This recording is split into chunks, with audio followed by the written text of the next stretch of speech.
코로나19 예방접종을 2월부터 차례대로 시행할 계획입니다. 1년 넘게 이어지고 있는 코로나19와의 전쟁은 이제 새로운 국면을 맞았습니다. 백신 접종만큼 게임 체인저는 없어요. 가장 좋은 백신은 사실 가장 먼저 접종받을 수 있는 백신입니다. 코로나19 종식에 대한 희망도 잠시. 세계는 백신 대란으로 몸살을 앓고 있습니다. 27 European Union member states are united that AstraZeneca needs to deliver on its commitments in our agreements.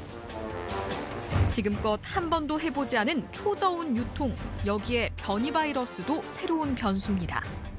접종이 다 끝났다고 해서 집단 면역이 형성될까에 대한 부분들도 사실 고민이 좀 필요하긴 합니다. 백신을 둘러싼 막연한 공포 혹은 안일한 기대감. 백신 접종 직전이 가장 위험합니다. 모두가 기다려온 코로나19 백신 접종이 곧 시작됩니다. 백신을 둘러싼 우려와 기대, 그리고 집단 면역을 방해할 변수까지 백신 접종에 대한 오해와 진실을 하나씩 짚어봅니다.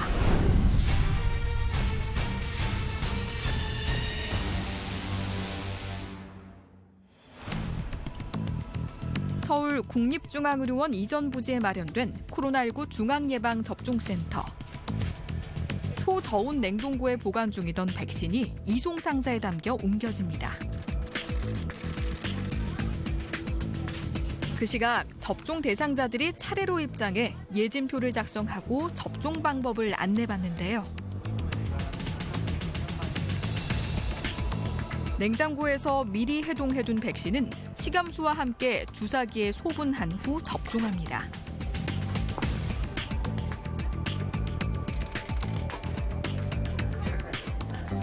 접종을 마친 참가자들은 관찰실로 이동해 15분간 대기하며 알레르기 등 이상 반응을 살피는데요.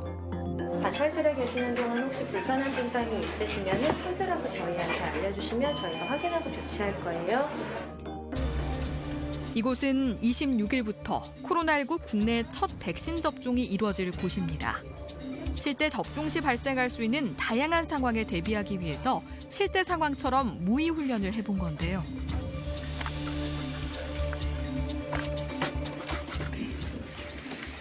화이자와 아스트라제네카 등 백신 공급 물량과 일정이 속속 윤곽을 드러내며 정부는 지난달 백신 접종 시기와 접종 대상자 순서 등 코로나19 예방접종 시행 계획을 발표했습니다.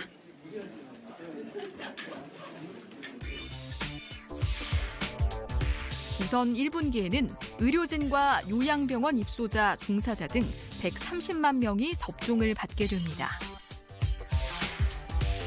2분기에는 65세 이상 국민과 취약시설 입소자 900만 명. 그리고 3분기에는 남은 접종 대상 국민들에게 접종을 시작해 11월까지 전 국민의 70%까지 접종을 완료한다는 계획인데요. 겨울철이 되기 전 집단 면역을 형성하는 게 목표입니다. 결국은 코로나19도 호흡기 바이러스이기 때문에 겨울에 더 유행할 수 있다는 거죠. 그런데 11월까지 집단 면역을 형성을 하려면 생각을 해보면 대부분의 백신들은 2번 접종을 해야 되죠. 그리고 접종 2회 접종이 끝나고 나서 4주 정도 지나야지 면역이 형성이 됩니다. 그 일정을 감안을 하면 최소한 9월 말까지 전 국민의 70%가 1차 접종을 끝내셔야 되는 그런 일정이거든요. 전체 확진자의 60%를 넘게 차지하는 20대에서 50대 연령층의 일반 국민들은 빨라야 7월부터 접종이 가능합니다. 확진자가 많은 젊은 층보다 고령층이 먼저 접종을 받는 이유는 전파 차단보다 치명률을 최소화하는 것을 우선했기 때문인데요. 지난 1년간 국내 코로나19 사망자는 대부분 70대 이상 고령층에서 발생했습니다. 젊은 층에서의 코로나19 감염 시에는 사실 사망이 그렇게 크게 우려되는 상황은 아니거든요. 결국에는 고령층에서의 중증 폐렴들이 계속 문제가 되고 있고, 그래서 이제 이런 것들을 최대한 사망률을 낮추고자 이제 65세 이상 노인에서 먼저 우선 접종, 특히 요양원 시설에 계시는 노인분들을 대상으로 우선적으로 접종을 하는 것이고, 접종이 집중되는 시기는 7월부터 9월 석 달 사이입니다. 백신 공급 또한 가장 많은 시기인데요. 문제는 속도입니다. 정부는 대규모 접종을 위해 각 지역별 체육관이나 공공시설 등을 활용해 250곳의 접종센터를 마련할 계획입니다. 초저온 냉동고가 필요한 화이자와 모더나 백신은 별도의 접종센터를 이용하고 이외 냉장 백신은 동네 의원 등의 위탁 의료기관 만여 곳에서 동시에 진행합니다. 우리나라는 한 해 2천만 명 정도의 국민을 대상으로 가을철에 집중적으로 독감 예방접종을 진행해온 경험이 많은 만큼 물리적으로 불가능한 규모는 아닙니다. 특히 냉장 보관하는 그런 백신들 같은 경우는 우리나라 의료기관들, 특히 이번에 접종 위탁 의료기관들이 우리 이번 그 코로나에서만 처음 해보는 게 아니라 독감이든 소아 예방 접종이든 여러 예방 접종들을 감당했었던 기관들이 하기 때문에 이제 실제 상황에 적용할 때 있어서 그런 이제 거부감이라든지 좀 난이도가 어려워서 못한다든지 이런 부분들은 크게 작용하지 않을 것 같아서 그런 부분들은 이제 좀 우리가 가지고 장점이라고 볼 수 있습니다. 하지만 얀센을 제외한 대부분의 백신이 2회 접종해야 한다는 측면에서 독감 접종과 단순 비교하기는 어렵다는 지적도 있습니다. 대규모 접종센터에서의 감염 차단도 숙제입니다. 이를 위해 많은 사람이 몰리는 대규모 접종센터보다 지역 의료기관 인프라를 더 활용해야 한다는 의견도 있습니다. 대규모 백신 접종 센터를 전국적으로 이렇게 만드는 것들은 어쩔 수 없이 필요한 경우에 하나서 할 수 있지만 오히려 그런 건 최소화하고 다 흐트러뜨려서 전국에 있는 개인 의료 동네 의원에서 백신 접종을 하는 게 오히려 더 안전할 수도 있겠다는 전략적인 부분도 고민할 필요가 있습니다. 또 화이자든 모더나든 이 부분도 일단 박스에서 개봉해서 마지막 사용 접종 전까지는 일반 냉장고에서 5일 이상 보관이 가능하거든요. 그래서 그 부분도 유통만 즉각 배송이 가능하고 그러면은 일반 의원에서도 일부는 모더나 정도는 충분히 접종을 할 수도 있습니다. 그래서 그건 상황 봐서 유연하게 대처하는 게 필요하고요. 한 접종센터에 동시에 많은 인원이 몰리는 것을 방지하기 위해 사전 예약제도 도입됩니다. 문자나 전화로 접종 대상 안내를 받으면 사전 예약을 한 후 접종기관에 방문해야 합니다. 다만 어떤 백신을 맞을지 선택할 수는 없고 접종을 거부할 경우 후순위로 조정됩니다. 여러 종류의 백신이 순차적으로 공급되는 상황에서 백신 공급 일정에 따라 예방접종 전문위원회의 심의를 거쳐서 접종자를 선정할 예정으로 개인별 백신 선택권은 부여하기는 어려운 상황입니다. 국내에 도입되는 백신은 모두 5가지로 제조 방식과 유통 방법, 예방 효과는 조금씩 다릅니다. 유전자 설계도를 몸 안에 주입하는 메신저 RNA 방식의 화이자와 모더나 백신은 예방 효과가 가장 우수하지만 화이자는 영하 70도, 모더나는 영하 20도로 보관과 유통이 이루어져야 합니다. 앞서 코로나19 백신 접종을 시작한 독일과 미국 등에서는 화이자 백신 수송 과정에서 초저온 온도를 유지하지 못해 접종이 지연되거나 물량을 일부 폐기하는 일도 있었는데요. 유통 단계에서 버려지는 백신이 없도록 인천공항부터 접종센터까지 백신 모형을 실제로 옮겨보는 백신 수송 모의 훈련도 진행이 됐습니다. 백신 수송 항공기가 인천공항에 도착하면 온도를 모니터링할 수 있는 전용 차량을 이용해 초저온 냉동 창고로 백신을 운송합니다. 접종센터로 이동할 때는 교통사고, 테러 등 돌발 상황을 대비해 군과 경찰이 2중, 3중으로 경호합니다. 접종센터에는 백신 보관을 위해 초저온 냉동고가 구비되는데요. 의료용 초저온 냉동고를 생산하는 업체 역시 분주해졌습니다. 몇 도입니까 지금? 현재 지금 75도 가르치고 있습니다. 예, 그렇습니다. 이 냉동고는 원래 제대혈, 줄기세포 등을 보관하는 데 쓰이고 있었는데요.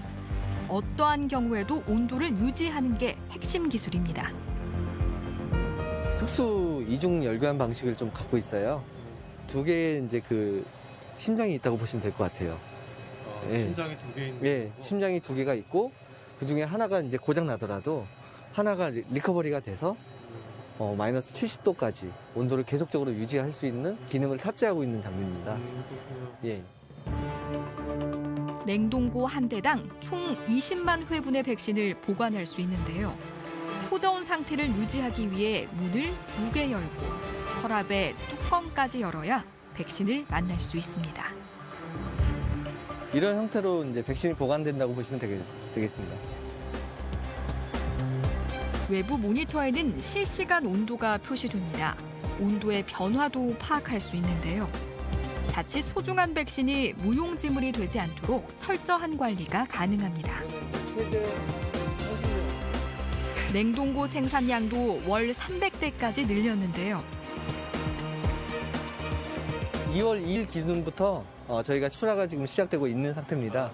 예, 그래서 지금 전국적으로 지금 계약에 따라서 저희가 지금 계속 공급을 하고 있는 상태입니다. 백신 개발 소식이 들려오면서부터 모두가 우려했던 초저온 유통. 한 번도 해보지 않은 방식이지만 탄탄한 기술력이 있어 빠른 시간 안에 대응할 수 있었습니다. 어깨가 정말 무겁습니다, 제가. 지금 이게 사실은 어떻게 보면은 저와 제 가족까지도 저희 주변 사람들까지도 영향이 있는 제품이에요. 그러니까 저희 전 직원이 다 냉동고를 제조함에 있어서 정말 좀 더 섬세하게 또 정교하게 제작하기 위해서 좀 많은 노력하고 있습니다. 화이자와 모더나를 제외한 3가지 백신은 냉장 유통이 가능합니다. 예방 효과가 66%인 얀센은 다른 백신에 비해 효과가 낮지만 1회만 접종해도 된다는 점이 장점입니다.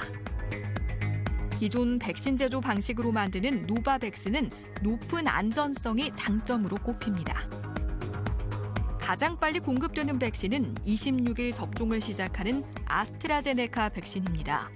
국내 생산이 가능하고 유통 방식도 수월하지만 고령자 대상 효능 논란이 이어지고 있는데요. 효과가 없었다기보다는 임상시험을 대상으로 할 때, 임상시험을 이제 대상자를 선별할 때 65세 이상 노인의 분율이 좀 적었다는 겁니다. 이제 우리가 혈액 검사를 통한 면역 손상 반응도 일반 건강한 성인들 대비하여서 똑같은 수준으로 유도되었다. 뭐 이런 여러 가지 근거들을 이제 추론을 하여서 65세 이상에서도 충분히 효능이 있을 것으로 예상이 된다.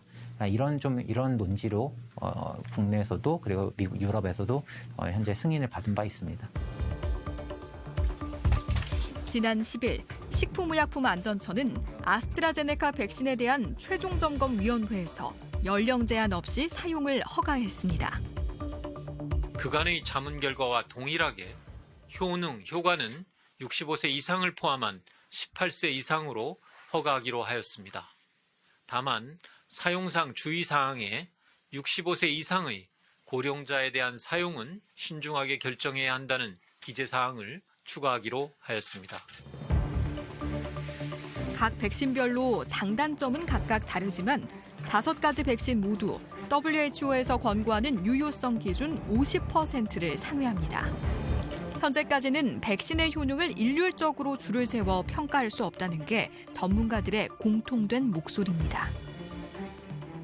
백신별로 효능이 약간의 상이한 차이는 있지만 대부분 다 우리나라의 깐깐한 규제기관의 승인을 통과한 제품들로서 안전성과 효능이 검증된 백신들입니다. 따라서 가장 좋은 백신은 사실 가장 먼저 접종받을 수 있는 백신입니다. 최대한 빨리 접종을 받으셔서 가장 빠르게 코로나19로부터 스스로와 그리고 사회를 지키는 것이 아마 가장 중요하겠고,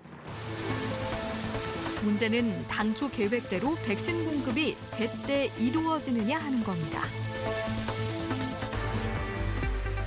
현재까지 정부가 확보한 백신은 5,600만 명분.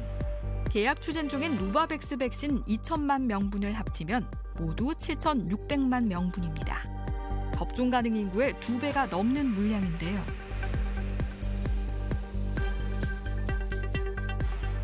충분한 것 같지만 결코 그렇지 않다는 우려도 나옵니다. 앞서 백신 접종을 시작한 국가들은 백신 공급이 차질을 빚으며 혼란을 겪고 있는데요. 일찌감치 선구매를 했지만 물량이 제때 공급되지 않은 겁니다. 곳곳에서 접종 중단 사태가 벌어지고 있는 유럽연합은 아스트라제네카의 백신 공급 지연 통보를 둘러싸고 갈등을 빚기도 했습니다. Now let me be crystal clear. The 27 European Union member states are united that AstraZeneca needs to deliver on its commitments in our agreements. We are in a pandemic. 이런 와중에 아스트라제네카 인도 생산 공장에서는 화재가 발생하기도 했는데요. 화이자 역시 벨기에 생산 공장의 설비를 늘리는 과정에서 한때 공급이 중단되기도 했습니다. 메신저 RNA 백신은 이제 공장에서 인공적으로 합성한 거지 않습니까? 그러다 보니까 제조나 생산 라인을 하기는 쉬운데 전 세계에서 처음 만드는 경험이다 보니까 생산하는 과정에서 수율 문제, 몇 프로를 정확하게 불량품 없이 하느냐 이런 거에 대한 경험이 좀 상대적으로 축적이 안 돼 있어서 오차가 자꾸 발생하는 거고요. 그러다 보니까 조금씩 공급량이 좀 부족하시거나 또 상대적으로 수요는 엄청나게 많아서 배분에 좀 문제가 있는 것 같고요. 지난해 12월 8일 이후 전 세계에서 백신을 접종받은 인구는 1억 3천만 명가량입니다. 일부 국가에서 속도를 내고 있긴 하지만 전 세계 접종률이 2%가 채 되지 않는데요. 화이자와 모더나 등 주요 제약사에 6억 회분의 백신을 주문한 미국 역시 공급 문제가 걸림돌입니다. 현재까지 접종률은 9% 수준. The process of getting that vaccine into arms, that's the hard process. That's where we're behind as a country, and that's where we're focused in the Biden administration on getting that ramped up. 우리나라는 오는 24일 경북 안동 공장에서 위탁 생산한 아스트라제네카 백신부터 도입할 예정인데요. 국내 생산이 가능해 물량 확보가 좀 더 용이합니다. 아스트라제네카 백신이라든지 노바백스 백신 같은 경우는 국내 생산 기반을 만들 수가 있는 상황이니까 일단 어떻든 협력을 잘해서 국내 생산량을 늘리게 되면 적어도 국내에서의 접종 상황에 있어서 2개 회사의 백신은 충분히 또는 제때 공급받을 수 있는 이제 그런 인프라를 가지고 있기 때문에 그런 부분들이 이제 좀 효과적으로 작용할 것 같고요. 그리고 모더나의 같은 경우도 계약할 때 이제 국내 이제 기술 이전 얘기가 나오기 시작했잖아요. 그러니까 이제 어떻든 어떤 형태의 백신이든 간에 국내 생산 기반을 갖는 게 추후에 이제 백신 공급 문제를 만들지 않는 측면들도 있고요. 전례 없는 속도로 백신을 개발했지만 안심할 수 없는 이유는 또 있습니다. 그 사이 더 전염력이 강한 변이 바이러스가 출현했기 때문입니다. 지난해 9월 영국에서 처음 확인된 변이 바이러스는 70개국. 남아공 변이 바이러스는 30개국에 퍼지는 등 전 세계로 확산했는데요. 문제는 전파력도 더 강하다는 겁니다. 특히 남아공발 변이 바이러스의 경우 항체를 피하는 능력이 높아 백신 예방 효과 역시 떨어집니다. 실제로 노바백스 백신은 남아공발 변이에 대한 임상시험에서 예방률이 절반 가까이 떨어졌습니다. 제약사들은 변이 바이러스에 대응할 수 있도록 수정된 백신을 만들고 있다고 발표했지만 문제는 이 변이 바이러스 역시 계속해서 변이를 일으키고 있다는 겁니다. 지금 개발된 백신은 지금 코로나19 바이러스의 가장 초기 형태를 바탕으로 해서 만들어져 있는 백신이거든요. 그래서 변이가 계속되면 계속될수록 효과가 더 떨어질 수 있습니다. 그래서 인플루엔자 같은 경우에는 매년 다른 형태의 백신들을 맞잖아요. 그런 것처럼 코로나 백신도 최악의 경우에는 매년마다 다른 변이에 맞는 백신을 만들어서 접종을 해야 될 가능성도 있습니다. 변이 바이러스에 대한 확산을 얼마나 저지할 거냐, 또 변이 바이러스에 대한 백신을 또 차세대 백신들을 어떻게 이제 개발하고 준비할 거냐가 또 집단 면역의 중요한 요소가 될 수도 있어서 저는 11월에 집단 면역이 형성될 거라고 기대는 할 수 있겠지만 그게 막 무슨 뭐 다 당연히 되는 거라고 생각하는 건 상당히 좀 위험하다고 생각이 들고요. 전 세계가 코로나19라는 감염병에 속수무책으로 당했던 지난 1년. 끝이 보이지 않던 싸움 속에 백신 개발에 이은 백신 확보 소식은 이제 긴 터널 끝 한 줄기 빛처럼 다가왔습니다. 그토록 기다리던 백신 접종을 앞두고 있는 지금. 가장 궁금한 건 역시 언제 일상을 회복할 수 있을까라는 겁니다. 일단 접종 시작 자체는 고무적인 일이지만 계획대로 접종이 이루어지더라도 상반기에 접종을 완료하는 건 1,000만 명, 우리 인구의 20% 수준입니다. 20% 수준의 접종률로 일상을 회복하기는 어렵습니다. 감염 차단 효과에 대해서는 전문가들도 의견이 다른데요.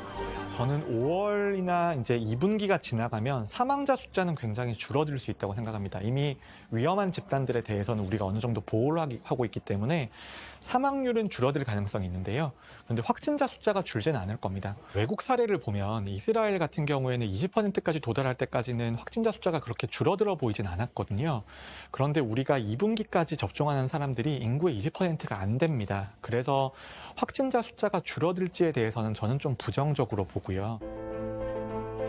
반면 일단 접종을 시작하면 봉쇄 수준의 감염 차단 효과가 있을 거라는 분석도 있는데요.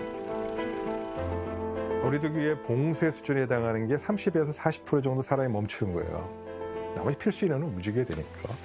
30%가 거리 사람이 움직이는 걸 차단하는 건데 백신이 30% 맞추면 엄청 효과 있는 거예요. 인플루엔자나 다른 백신들을 좀 살펴봐도 30% 이상, 40% 가까이 되면은 이제 사회적으로 이제 백신에 대한 효과가 어느 정도 나타날 것으로는 예상이 됩니다. 제 생각에는 2분기에 접종의 속도를 좀 낸다면은 충분히 사회적으로도 확진자의 감소도 조금 나타날 수 있지 않을까 이렇게 좀 희망적으로 예상해 보고 있습니다. 전문가들의 조언과 달리 아직 새로운 백신을 맞는 것에 대해 막연한 불안감이 있는 게 현실입니다. 지난달 백신 접종에 대한 한 여론조사 결과 10명 중 7명은 백신이 도입되더라도 접종 시기를 늦추겠다고 답했는데요.